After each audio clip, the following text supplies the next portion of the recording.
नमस्ते, मैं अभी लखनऊ में हूँ। फेम में जिन्हें देख रहे हैं, ये एक ब्लॉगर है। जनपद सीतापुर की हैं, लेकिन प्रॉपर लखनऊ में रहती हैं। इनकी कहानी को मैं आपको रूबरू कराऊँगा, किस प्रकार से ये संघर्ष करके यूट्यूब पे आज लगभग काफ़ी अच्छा खासा सब्सक्राइबर गेन कर लिए हैं और उसके बाद अच्छी खासी अर्निंग हो रही है। लेकिन कुछ ही समय पहले इनके लाइफ में एक ऐसी घटना होती है, एक ऐसी हादसा होता है, जिससे इनके जीवन में कहीं न कहीं 75 से 80% रुकावट हो जाता है। अब इनसे बात करेंगे क्या वजह थी और किस प्रकार से घटना हुई है और कैसे आप यूट्यूब पे आई हैं और क्या कुछ सोच के आया? नेहा जी, सबसे पहले आपका बहुत-बहुत स्वागत है। भैया के चैनल पे आप सभी का स्वागत है। मेरा नाम है नेहा शर्मा। आपकी जितनी भी स्टोरी अभी कैमरा ऑफ कैमरा पे हमने आपकी बातें सुनी है। क्या कुछ घटना हुआ था, फिर कैसे यूट्यूब पे आना हुआ, फिर आपके पति के साथ पहले क्या हादसा हुआ, फिर आपकी शादी कब हुई थी? ये थोड़ा-सा शादी मेरी सन 2015 में हुई थी और मेरे हस्बैंड की डेथ सन 2021 में हुई। किस क्या वजह, कोई गंभीर बीमारी थी या कुछ? नहीं, कोरोना के टाइम पे उनको बस 2 दिन फीवर आया था, उसके बाद उनको हॉस्पिटल ले गए, वहाँ पे उनकी डेथ हो गई। फिर जब आपका पति नहीं रहते हैं तो आप अकेली हो गई। ससुराल में आपका घर था, फिर आपने अभी कुछ स्टोरी बताई थी। यूट्यूब पे कैसे आना हुआ, ये पहले थोड़ा-सा आप बताइए? यूट्यूब पे तो मैं अपने हस्बैंड के सामने से आई थी, बस 6 महीने हुए थे। हम लोग डेली का ब्लॉग डालते थे, अपने जीवन का जो भी था वो दिखा रहे थे। फिर अचानक से कोरोना आया और उसमें मेरी ज़िंदगी तबाह हो गई। और फिर मैं कंटिन्यू काम करती रही, क्योंकि मेरे पास एक बच्चा है, मेरी बेटी, उसके लिए मैं यूट्यूब पे काम करती थी, कर रही हूँ अभी भी। जब आप ससुराल में भी बात बताएं, क्या कुछ ससुराल वालों में कैसे आपको फिर ससुराल में रहने नहीं दिया, फिर आप अभी मायके में कुछ दिन व्यतीत थी, फिर लखनऊ में रही, क्या कुछ है? ससुराल में मैं रह रही थी, पति के जाने के बाद मैं रही हूँ और सब कुछ ठीक था उनके जाने के बाद। लेकिन कुछ दिन बाद ऐसा हुआ कि वो लोग मुझे मतलब बातों बातों में खूब ताने देते थे किस बात को लेकर? कि उनका बेटा चला गया था, इसलिए कि तुम्हारी वजह से मेरा बेटा गया, तुम्हारे साथ ना शादी होती तो शायद वो जिंदा होता। मतलब यही मैं डेली का डेली सुनती थी उन लोगों के मुंह से। फिर रह रही थी, फिर भी रह रही थी, क्योंकि मेरे पति का घर था, मेरा घर था। और फिर उसके बाद मतलब आना जाना लगा था हमारा, मायके भी जाती थी, ससुराल भी आती थी। लेकिन नहीं, ठीक हूँ मैं। फिर उसके बाद मतलब ऐसा हुआ कि ससुराल में मैं रह रही थी कंटिन्यू। और मेरी सास ने मतलब बोला कि तुम यहाँ नहीं रहोगी, क्योंकि मेरे पति नहीं थे ना, इसलिए। और उनको ऐसा लग रहा था कि मैंने मारा है उनको। अच्छा, आपके पति? हाँ, अच्छा, उनको इसलिए। मैं एहसास हो रहा था। हाँ, उनको ऐसा लग रहा था कि मैंने मारा मेरी वजह से, इसलिए वो मुझसे नफरत करते थे सभी लोग। तो शादी के बाद क्या कुछ परिवार का तब अच्छे से रहते थे? हाँ, पर तब तो 6 साल तक हम सब अच्छे से रह रहे थे, जैसे एक फैमिली रहती है वैसे हम लोग रह रहे थे। लेकिन पति के जाने के बाद सब कुछ बदल गया। जैसे लग ही नहीं रहा था कि ये वही लोग हैं जो पहले हुआ करते थे। एक क्षण में मतलब मेरी एक इंसान के जाने के बाद ना सारे रिश्ते लग रहा था कि सभी चले गए। मैं कभी किसी की भाभी हुआ करती थी, किसी की चाची हुआ करती थी, किसी की मामी हुआ करती थी, फिर मैं कुछ भी नहीं रही, कुछ भी नहीं, एक बेकार हो गई बस। क्या पति आपके हस्बैंड की डेथ होने से पहले आपकी बेटी का जन्म हुआ था या बाद में? नहीं, मेरी बेटी 4 साल की थी जब मेरे हस्बैंड की डेथ हुई। फिर आपके देवर ने आपके, जैसे आपका घर का सिलसिला आपने भी बताया, क्या कुछ घर में कैसे क्या हुआ था आपके पहले से? घर घर में हम रह रहे थे और वहाँ पे 2 दुकान थी, एक हॉल था और अंदर ही घर था, बाहर दुकानें थी। तो घर मतलब पूरा कंप्लीट नहीं था जो मेरे हस्बैंड थे। और तो उन्होंने भी उसमें रुपए लगाए थे, हमने भी लगाए थे, 4 से 5 लाख रुपया उसमें घर में लगा था। फिर जब वो चले गए तो मैंने सिर्फ एक दुकान मांगी थी कि मैं इसमें काम करना चाहती हूँ। कौन सी दुकान थी, किस चीज़ की? उसमें पहले मेरे हस्बैंड का मेडिकल था, तो वही दुकान में लेना चाह रही थी कि मैं भी इसमें कोई काम करूँगी और अपना जीवन यहीं पे बिताऊँगी। तो उन्होंने बोला ठीक है, दुकान हम दे देंगे, लेकिन कुछ दिन तक रुक जाओ तुम। लेकिन ये चीज़ मुझे नहीं पता थी कि मेरे रुकने के पीछे लोग क्या कर रहे हैं। तो फिर धीरे धीरे मतलब 6-7 महीने हो गए, मैंने बीच में फिर बोला कि मुझे दुकान चाहिए, मुझे दुकान दे दो, मैं काम करूँगी। तो उन्होंने कहा ठीक है, 2 महीने रुको, उसके बाद मैं फिर दे दूँगी तुमको दुकान। फिर एक दिन मतलब ऐसा हुआ, मैं और मेरी बहन, मेरी बेटी थे, तो शाम के टाइम पे मतलब मेरा देवर पुलिस लेके आए। तो उन्होंने बोला कि आप यहाँ क्यों रुक रही हैं? तो मैंने कहा ये मेरा घर है तो हम रुकेंगे ही। तो वो लोग मतलब बहस करने लगे मुझसे। तो मैंने पूछा क्यों नहीं मैं यहाँ रुक सकती हूँ? तो कहा ये तुम्हारा घर नहीं है। तो जब उन्होंने मुझे कागज़ दिखाया कि ये देखो कागज़ है मेरे पास और ये अब तुम्हारे देवर का घर है, तुम्हारा घर नहीं है, तुम यहाँ से निकल जाओ।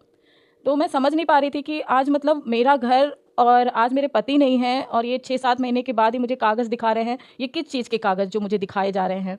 मैं समझ नहीं पा रही थी उन चीज़ों को। लेकिन वो कागज़ थे कि उन्होंने वो घर अपने नाम पे करा लिया था, जो हाँ, देवर ने। और मुझे वहाँ पे किराएदार साबित कर दिया गया कि तुम किराएदार हो। और मेरी बेटी तब 4.5 साल की थी, तो 4.5 साल की बच्ची को मैं लेके कहाँ जाती?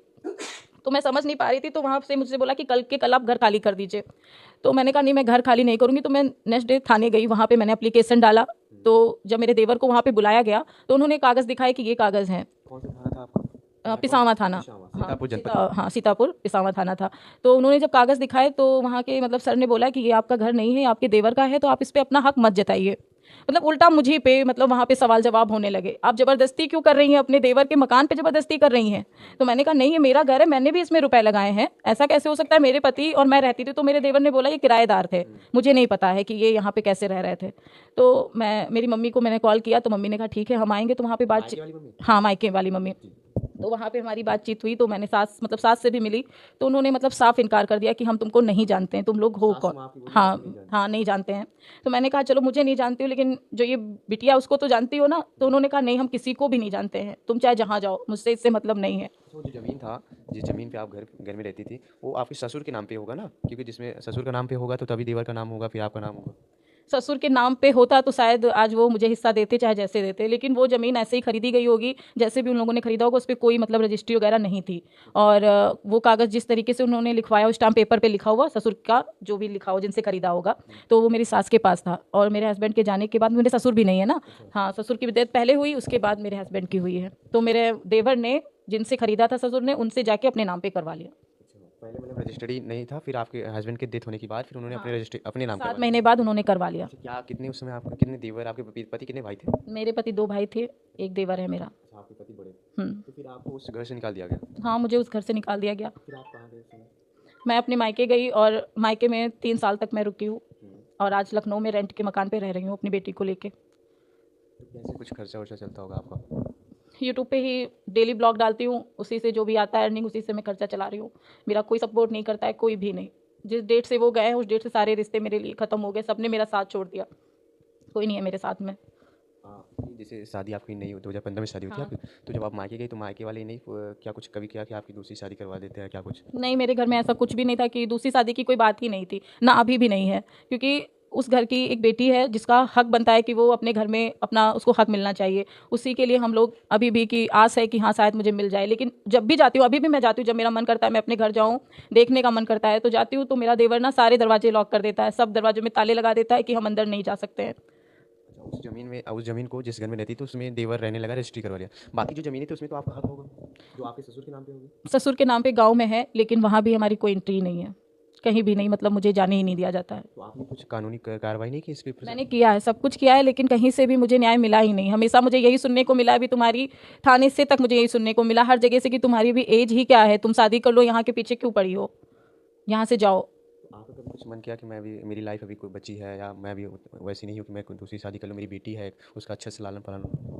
नहीं, अभी तो मैंने नहीं सोचा, अभी बस मैं संघर्ष कर रही हूँ और मेहनत कर रही हूँ कि मैं अपनी बच्ची को अच्छे से पढ़ा सकूँ। क्योंकि मेरा और मेरे हस्बैंड का सिर्फ एक सपना था कि वो पढ़ेगी और डॉक्टर बनेगी, बस मैं उसी सपने को पूरा करने के लिए जी जान से मेहनत कर रही हूँ, बस कि वो पढ़ लिख जाए बस। आपको भरोसा है कि वो आपको आपकी बेटी को डॉक्टर बना सकते हैं यूट्यूब के साथ? हाँ बिल्कुल, सोशल मीडिया का पावर है जो वो सपोर्ट कर सकता है, लेकिन आजकल के लोग पता नहीं क्यों, जिनको सपोर्ट की ज़रूरत होती है उनको कोई सपोर्ट ही नहीं करता है। मायका सपोर्ट कर रहा है आपको? हाँ, मायके से सपोर्ट है, लेकिन बस वही चीज़ है ना कि वो सपोर्ट कोई नहीं करता है जो इंसान को करना चाहिए। बस हाँ, सब हैं, बस इतना है साथ में। क्या कुछ ऑडियंस कहना है और क्या कुछ आपका चैनल नेम है? मेरे चैनल का नाम है यूपी ब्लॉगर नेहा। और बस मुझे यही कहना है कि जिस भी लड़की के साथ में ऐसा कुछ होता है, जो मेरी जैसी लड़कियां हैं, उनके साथ में जो कुछ भी होता है, आप लोग प्लीज़ उनका सपोर्ट करो, उनको ऐसे बेसहारा मत छोड़ो कि वो मतलब घुट घुट के रहें। वैसे भी उनका जीवन खत्म ही हो जाता है जब कुछ हो जाता है, लेकिन कोई सपोर्ट नहीं करता है। तरह तरह की बातें होती हैं उन लड़कियों पे, गलत इल्ज़ाम भी लगाए जाते हैं कि तुम ये कर रही हो, ऐसे अपना जीवन चला रही हो, वैसे चला रही हो, मतलब उनको खींचा जाता है, जो वो काम कर रही है ना, तो उनको गिराया जाता है। क्या ये किस टाइप की वीडियो बनाती हैं आप? मैं अपनी डेली रूटीन दिखाती हूँ, जो मैं अपने घर पे काम करती हूँ अपने बच्चे को, बस यही मैं डेली रूटीन शेयर करती हूँ। आपकी जो बेटी है पढ़ती भी है? हाँ, मेरी बेटी पढ़ती है, इसमें कितने वर्ष की? वो 8 साल की हो गई है। यानी आपका पूरा जो इनकम का स्रोत है यूट्यूब ही है? हाँ, बस मेरा एक ही सहारा है, यो भी यूट्यूब ही। पेमेंट तो आ रहा है ना? नहीं, पेमेंट इस टाइम पे नहीं आ रहा, 4-4 महीने हो जाते हैं पेमेंट नहीं आता है। कैसे क्या खर्चे को मैनेज करते हैं? बस कर लेती हूँ, जैसे भी करती हूँ, बस उसी से। एक बार पुनः अपना चैनल का नाम बता दीजिए। यूपी ब्लॉगर नेहा शर्मा मेरे चैनल का नाम है। चलिए, ये नेहा जी थी, इनका गृह जनपद सीतापुर, मायका और ससुराल सीतापुर में ही है। फिलहाल क्या कुछ कहना है आपका इस वीडियो के बारे में कमेंट बॉक्स में जरूर रहेगा। बाकी मैम के चैनल का आप लोग जरूर सपोर्ट करिएगा। मैं आपका सनी, जनपद लखनऊ से, धन्यवाद।